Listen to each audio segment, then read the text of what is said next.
नमस्कार दोस्तों, मैं राजकुमार मौर्य आर के मौर्य ऑफिशियल यूट्यूब चैनल में आपका स्वागत है।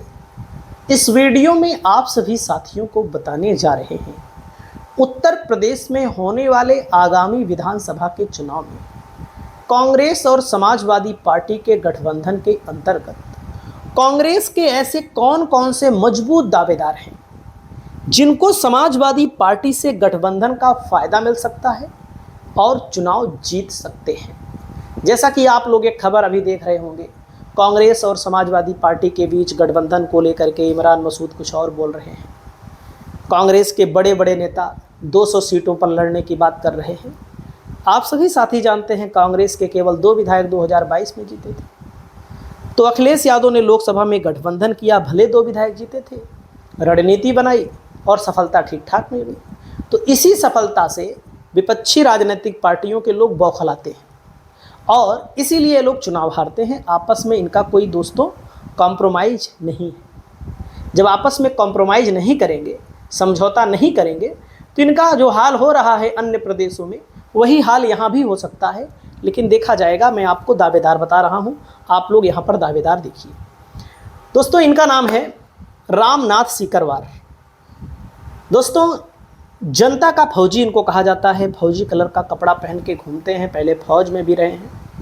फतेहपुर सीकरी से लोकसभा का चुनाव लड़े, 43,000 से हार गए। लोकसभा में 43,000 से हार का मतलब बहुत बड़ी हार नहीं माना जाता है, लेकिन हार तो हार होती है। और दोस्तों, बहुत अच्छी टक्कर इन्होंने दी थी। इनकी विधानसभा सीट है फतेहाबाद, एक विधानसभा सीट है। दोस्तों, वाकई में पिछली बार 2 नंबर पर थे। कांग्रेस और सपा के गठबंधन में जिताऊ कैंडिडेट है। इनको हराने वाला फिर कोई पैदा ही नहीं हुआ है।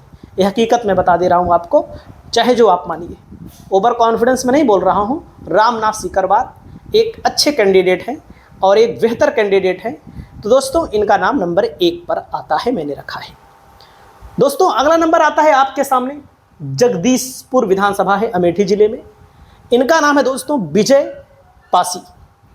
पिछली बार जब चुनाव हुआ था 2022 में, चुनाव लड़े थे, लगभग 70,000 के करीब इनको वोट मिला था। दोस्तों, सपा अलग से लड़ी थी। इनकी और सपा की लड़ाई में बीजेपी को फायदा मिला। तो जगदीशपुर विधानसभा सीट से कांग्रेस के टिकट पर एक जिताऊ प्रत्याशी है, मजबूत और ताकतवर प्रत्याशी है। दोस्तों, अगला नंबर आता है आपके सामने, तिलोई विधानसभा है। यह है प्रदीप सिंघल। यहां पर एक 3रे नंबर पर थे और सपा और कांग्रेस की लड़ाई में बीजेपी यह सीट भी जीती थी। बीजेपी को यह सीट भी सफलता हासिल हुई थी, तिलोई विधानसभा सीट। तो प्रदीप सिंघल एक मजबूत दावेदार हैं कांग्रेस पार्टी के, क्योंकि देखो अमेठी जिले में 4 सीट है, 2 पर सपा जीती थी, गौरीगंज और अमेठी। तो गौरीगंज अमेठी सपा लड़ेगी और 2 जो हारी थी वो कांग्रेस का बनता है, कांग्रेस का सांसद भी है, कांग्रेस लड़ेगी। तो आगे चलते हैं दोस्तों। अगला नंबर आता है आपके सामने आप सभी साथियों का नाम यहाँ बताता हूँ। इनका नाम है दानिश अली। दोस्तों, ये अमरोहा से चुनाव लड़ सकते हैं, जीत सकते हैं, लेकिन अमरोहा में 4 सीट है। अमरोहा जिले में 4 में 2 तो भाजपा की पक्की है, इसको जान लीजिए। नौगांवा सादात सपा जाट प्रत्याशी उतारेगी। और दोस्तों, अमरोहा में सदर में भी सपा का विधायक है, तो क्या उसका टिकट कटेगा, यह भी एक बड़ा प्रश्न है। और दोस्तों, इनका नाम है अखिलेश प्रताप सिंह। रुद्रपुर विधानसभा है देवरिया में, चुनाव लड़ते हैं, 35-40 हज़ार वोट प्राप्त करके हार जाते हैं। 35-40 हज़ार के बीच में ही लोकसभा का भी चुनाव हार गए। तो रुद्रपुर देवरिया की सीट है, कांग्रेस के वरिष्ठ प्रवक्ता हैं, धाकड़ नेता भी हैं। तो दोस्तों, इनको लेकर के मैं आपको बता रहा हूँ। अगला नंबर आता है दोस्तों आपके सामने, इनका नाम है अजय पाल सिंह। रायबरेली ऊंचाहार से दावेदारी कर रहे हैं कांग्रेस से। 2007 में विधायक भी बने थे, लेकिन क्या समाजवादी पार्टी जो 3 बार लगातार जीत गई, ऊंचाहार अपनी सीट देगी समाजवादी पार्टी से, ले पाएंगे? यह एक बहुत बड़ा प्रश्न है। दोस्तों, अगला नंबर आता है नमस्ते फरिंदा। वीरेंद्र चौधरी कांग्रेस के विधायक, महाराजगंज लोकसभा का चुनाव लड़े थे, बहुत अच्छा चुनाव लड़े थे।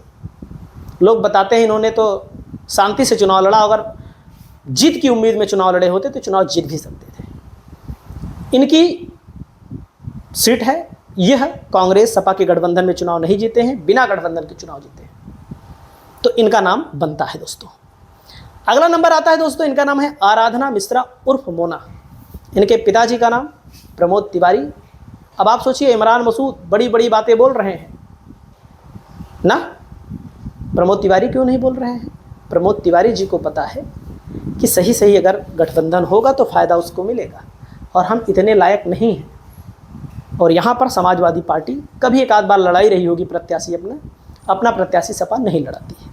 तो ये एक विधानसभा सीट है दोस्तों पूरे उत्तर प्रदेश की, जहाँ पर कांग्रेस आज भी जीवित है, अपने नेता के बदौलत जीवित है, इमरान मसूद की बदौलत नहीं जीवित है। तो दोस्तों आप लोग समझ सकते हैं इस सीट पर इनका दावा पूरा है। अगला नंबर आता है राम प्रताप सिंह, गौरा विधानसभा सीट है दोस्तों। ये विधानसभा सीट है वहाँ की, क्या नाम है, गोंडा की। 35-40 हज़ार के करीब वोट पाए थे, 35,000 लगभग वोट मिला था इनको। 25,000 से कैंडिडेट सपा का हार गया था। 4 बार के विधायक रहे दोस्तों, मजबूत कैंडिडेट है, इसमें कोई दो राय नहीं है, इनको सीट मिलनी चाहिए। अगला नाम है आपके सामने दोस्तों, इनका नाम है सुभाष पाल। हरदोई जिले में 8 विधानसभा सीट है। बिलग्राम मल्लावा विधानसभा सीट पर कांग्रेस के टिकट पर लड़े थे। कांग्रेस का कोई जनाधार वहां नहीं है दोस्तों। 52,000 से ज्यादा वोट इनको मिला था। सपा के कैंडिडेट को 57,000 लगभग वोट मिला था, और बीजेपी का कैंडिडेट यहां पर सपा और कांग्रेस की लड़ाई में जीत गया। वाकई में अगर मैं आपको बताऊं, यहां पर सुभाष पाल विपक्ष के कैंडिडेट के तौर पर एक मुश्त उतारे जाते हैं सपा कांग्रेस के संयुक्त प्रत्याशी के तौर पर, तो यहां पर परिणाम बदल सकता है। और सुभाष पाल से फायदा केवल बिलग्राम मल्लावा में ही नहीं, पूरे प्रदेश में हो सकता है। क्योंकि जब हमसे कोई पाल मिलता है ना, मैं उससे पूछता हूँ सुभाष पाल को जानते हो, तो बहुत सारे लोग कहते हैं हाँ जानते हैं। अब आप सोचिए, कभी विधायक बने नहीं बने, कभी ये सांसद नहीं रहे, लेकिन प्रदेश के कोने कोने में लोग इनको जानते हैं। तो समाजवादी पार्टी कांग्रेस के संयुक्त प्रत्याशी के तौर पर एक मजबूत प्रत्याशी हैं।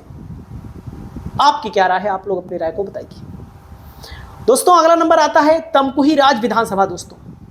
कांग्रेस के पूर्व के प्रदेश अध्यक्ष 2017 में चुनाव जीते थे दोस्तों, बीजेपी की लहर में भी चुनाव जीते थे। 2012 में कांग्रेस अलग लड़ी थी, सपा अलग लड़ी थी, तब भी ये चुनाव लड़े थे। अजय सिंह लल्लू। तमकुही राज विधानसभा है कुशीनगर जिले में। सपा कांग्रेस के संयुक्त प्रत्याशी के तौर पर एक ताकतवर प्रत्याशी है, जिताऊ प्रत्याशी।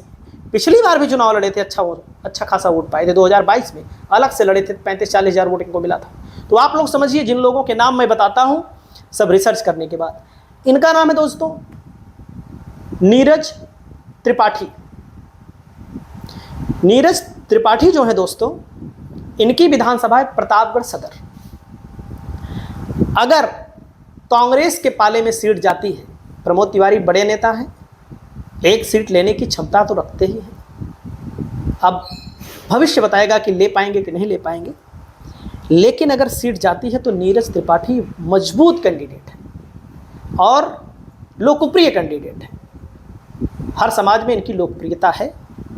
बाकी आपकी जो भी राय हो, आप लोग अपनी राय बताइए दोस्तों। अगला नाम आता है आपके सामने, इनका नाम है सदल प्रसाद। लोकसभा बांसगांव से चुनाव लड़े थे, पेशाब करने चले गए।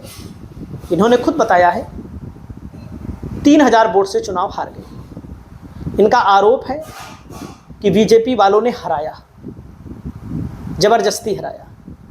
गोरखपुर जिले की सीट है, 9 सीटों में बीजेपी पूरी सीट जीत गई थी पिछली बार दोस्तों। अब की पूरी नहीं जीतेगी बीजेपी वाले, आप लोग भी सुन लीजिए। 9 की 9 नहीं जीतेगी, चाहे 2 ही कम होगी, चाहे 3 ही कम होगी, कम होगी 100%, इसमें कोई दो राय नहीं दोस्तों। इनका टिकट कांग्रेस पार्टी से लड़ेंगे, संयुक्त प्रत्याशी के तौर पर लड़ेंगे, चुनाव जीत लेंगे, इसमें कोई दो राय है ही नहीं दोस्तों। इनका नाम है अजय राय, कांग्रेस के प्रदेश अध्यक्ष हैं। प्रधानमंत्री नरेंद्र मोदी के खिलाफ चुनाव लड़े थे, लेकिन विधानसभा के चुनाव में पिंडरा विधानसभा क्षेत्र है दोस्तों, इनका पिंडरा विधानसभा क्षेत्र है। सपा अलग लड़ी, सपा ने इस सीट को पल्लवी पटेल को दिया था। अपना दल कमेरावादी यहाँ पर चौथे नंबर पर थी दोस्तों, कैसरे नंबर पर, चौथे नंबर पर। बसपा बसपा अपना दल कमेरावादी और कांग्रेस का लगभग 2-4 हज़ार इधर उधर कर दो, 40-35 ऐसे वोट था। लेकिन इस संयुक्त प्रत्याशी के तौर पर जब लड़े लोकसभा में तो इन्होंने नरेंद्र मोदी जी को टक्कर दी और विधानसभा जीतने वाले कैंडिडेट हैं, विधानसभा चुनाव जीत लेंगे, इसमें कोई दो राय नहीं। संयुक्त प्रत्याशी रहेंगे तब, अकेले लड़ेंगे तो आप सब जानते ही हैं, हमें कुछ कहना ही नहीं है। दोस्तों, अनुग्रह नारायण सिंह हैं, इनकी विधानसभा है प्रयागराज उत्तर विधानसभा सीट। यहां पर पिछली बार संदीप यादव समाजवादी पार्टी से लड़े थे, लगभग 50,000 वोटों से चुनाव हार गए, 25,000 लगभग वोट इनको मिला। सपा कांग्रेस के संयुक्त प्रत्याशी के तौर पर एक मजबूत प्रत्याशी, प्रयागराज जिले की सीट है दोस्तों। इनका नाम है दोस्तों प्रदीप माथुर। इनकी विधानसभा सीट जो है, दोस्तों ये है मथुरा। ये भी चुनाव लड़े थे, दूसरे नंबर पर थे पिछली बार 2022 में। सपा अलग से लड़ी थी, बसपा अलग से लड़ी थी, तो ये भी समाजवादी पार्टी और कांग्रेस के संयुक्त प्रत्याशी के तौर पे अगर उतरते हैं तो एक अच्छा परिणाम दे सकते हैं। मजबूत प्रत्याशी हम आपको बता रहे हैं। अगला नंबर आता है दोस्तों आलोक मिश्रा जी हैं, कानपुर लोकसभा से लड़े, 20,000 वोटों से कानपुर में समाजवादी पार्टी को हार का सामना करना पड़ा। कानपुर में कांग्रेस जो सीट प्राप्त करेगी, एक सीट पर इनको भी मैदान में उतार सकती है। दोस्तों, वहीं पर एक नया नाम है अर्चना पांडा, बुलंदशहर जिले की सीट है दोस्तों अर्चना पांडा, और इनके जो विधानसभा है शिकारपुर विधानसभा, सपा से अभी कांग्रेस में गई है। कांग्रेस इस सीट को लेने की कोशिश करेगी, बहुत ही लोकप्रिय है अर्चना पांडा।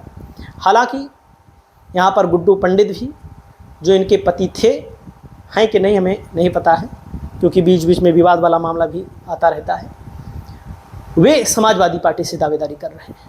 दोनों में से किसको मिलेगा आप लोग बताइएगा। दोस्तों, एक नाम और है, यही है अर्चना पांडा, कांग्रेस में शामिल हुई है। इनके पति दोस्तों, इनका नाम है प्रदीप आदित्य जैन, झांसी से लोकसभा का चुनाव लड़े थे, हार गए। झांसी सीट पर इनकी दावेदारी रहने वाली है। हालांकि कई बार ये चुनाव हार चुके हैं, अब जीत पाएंगे कि नहीं आप लोग कमेंट करके बताइएगा। तो इतने नाम मैंने खोजा है सपा कांग्रेस के गठबंधन के तरह। अगर ये लोग आपस में बहुत सारी सीटों पर बताया जाता है कि भाई सपा वाले कांग्रेस के सिंबल पर लड़ लेते हैं, कांग्रेस वाले सपा के भी सिंबल पर लड़ लेते हैं, ये भी होता है। तो जीत के लिए बहुत सारे समझौते राजनीतिक पार्टियों में होते हैं। आप लोगों को वीडियो कैसा लगा, जानकारी कैसी लगी, कमेंट करिएगा। नमस्कार।